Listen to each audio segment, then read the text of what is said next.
Cuando pensamos en el primer contacto con pueblos aislados, casi siempre nos vienen a la mente imágenes bastante sombrías, ¿verdad? Historias de enfermedades, de muerte. Es una narrativa que hemos escuchado una y otra vez. Pero, ¿y si les dijera que un análisis de más de un siglo de datos del Amazonas cuenta una historia diferente?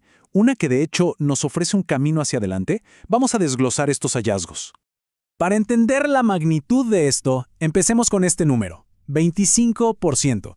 Esa era la tasa de mortalidad promedio por epidemia para los pueblos amazónicos justo después del contacto. O sea, un cuarto de la población podía morir en un solo brote. Así de alto era el riesgo. ¿Y por qué esta devastación? Bueno, todo se reduce a un concepto clave: la epidemia de suelo virgen. Es bastante intuitivo. Cuando un virus o bacteria completamente nuevo llega a una población, el sistema inmune de nadie sabe cómo defenderse. Para estos grupos tan pequeños y aislados, casi cualquier enfermedad del viejo mundo era en la práctica un evento de suelo virgen.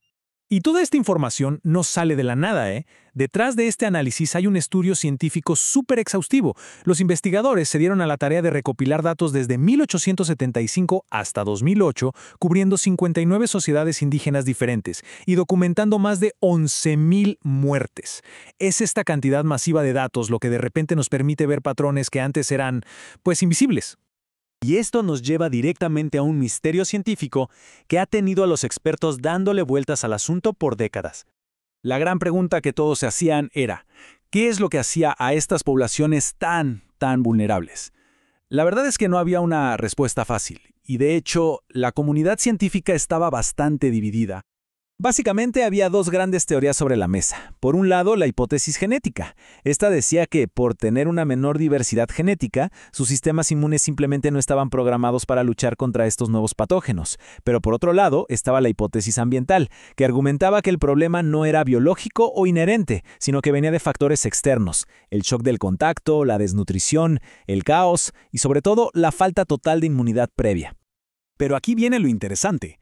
Aunque la idea genética suena plausible, y claro que existen diferencias genéticas, el estudio recalca que nunca se ha encontrado una prueba contundente. O sea, no hay un eslabón perdido que demuestre que un gen específico causó directamente esas altísimas tasas de mortalidad. La evidencia simplemente no está ahí. Y es justo en este punto donde la historia da un giro que, la verdad, nadie se esperaba. Al analizar todos esos datos a lo largo del tiempo, los investigadores encontraron algo sorprendente.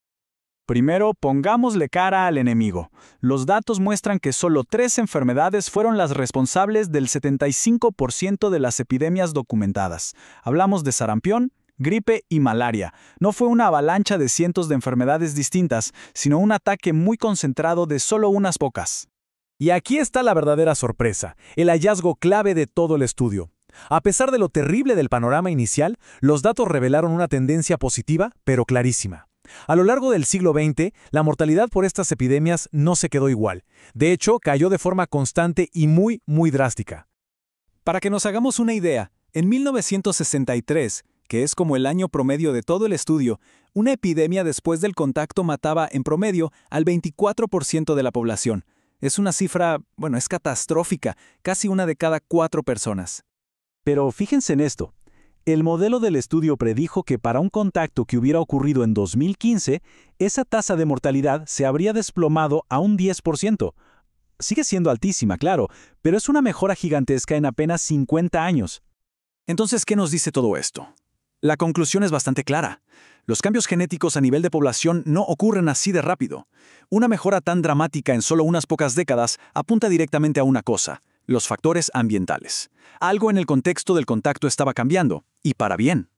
¿Y cuál fue ese factor ambiental que marcó toda la diferencia? Bueno, tanto los datos como los relatos de quienes estuvieron allí nos dan una respuesta muy clara. Esta cita de uno de los autores del estudio es escalofriante, pero también increíblemente reveladora. Durante el contacto con el pueblo Yora, los equipos médicos estuvieron ahí por 6 meses, y todo iba bien. Pero cuando se fueron por un corto tiempo, la gente empezó a morir. Esto demuestra algo fundamental. La clave no era solo tener medicinas, era tener atención médica sostenida, era estar ahí. Y cuando se ponen los diferentes casos uno al lado del otro, el patrón es inconfundible. Los contactos que fueron accidentales, sin ninguna preparación, sin un equipo médico, terminaban en desastre. Pero los contactos que fueron planeados, donde un equipo ya estaba listo con comida y atención médica para quedarse a largo plazo, tuvieron resultados espectaculares, a veces con 0 muertes. Y aquí llegamos al corazón de todo el asunto.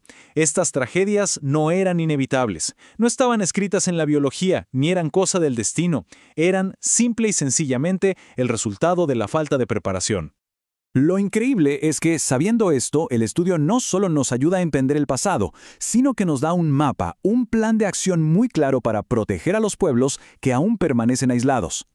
Y el plan no es ciencia ficción, es de hecho bastante lógico. Primero, estabilizar la situación con comida y refugio para que no cunda el pánico. Segundo, usar las herramientas que ya tenemos, como antibióticos para infecciones secundarias y vacunas. Tercero, aplicar medidas básicas de salud pública, como aislar a los enfermos. Y cuarto, el punto más importante de todos, asegurar que haya un equipo médico dedicado y comprometido a quedarse ahí a largo plazo. Claro, aquí viene el pero, el gran desafío hoy en día. Aunque ya se sabe cómo hacerlo bien, la mayoría de los contactos que ocurren ahora no son planeados. Son encuentros fortuitos con madereros, mineros, gente que ni tiene la intención ni la capacidad de dar este tipo de apoyo. La amenaza, por desgracia, sigue siendo muy real. Al final, la conclusión de este análisis nos deja con una mezcla de preocupación y de mucha esperanza.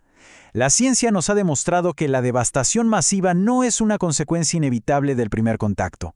Ya tenemos el conocimiento y las herramientas para evitarla casi por completo. La pregunta que queda en el aire ya no es si es posible evitar la catástrofe, sino si existirá la voluntad de hacerlo.